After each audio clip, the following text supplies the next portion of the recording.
पूर्वोत्तर मुख्यमंत्री तथा विरोधी दल नेता नवीन पट्टनायक सर्वाइकाल आर्थराइटिस चिकित्सा पाई मुंबई जाइतिले। एबे नवीनकर अस्त्रोपचार सफल होइछि। एथिपाई राजधानी दिल्ली समेत ओडिशार विभिन्न स्थान में नवीन आशु आरोग्य कामना करी पूजार्चना कराଯାଇଥିଲା। एने कटक रे बीजेडी संख्यालघु सेल पक्षरु कटक जिला बीजेडी सभापति देवाशीष सामंतराय नेतृत्व में बाबा बुखारी पीठरे नवीन पट्टनायक आशु आरोग्य कामना करी एक चादर अर्पण कराଯାଇଥିଲା। तेबे एक कार्यक्रम में देवाशीष सामंतराय व्यतीत बीजेडी संख्यालघु सेल सभापति रमजान खान, राज्य माइनॉरिटी संघर सभ्य एकाम्र हुसैन एवं बहु बीजेडी कर्मी माने जोग देइथिले।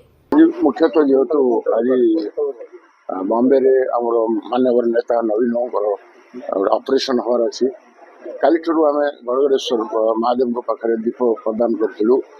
आज बाबा बुखारी पाखे आम आज चादर चढ़कर सुस्थ होकर दुआ होती ओडिशा को जल्दी फेरी आसबे एवं आम मानकर नेता हिसाब से आगामी दिन में फिर से दृढ़ भाव नेतृत्व देवे आम मान देवे ओडिशा को देवे बोली आम आज बाबा बुखारी पाखे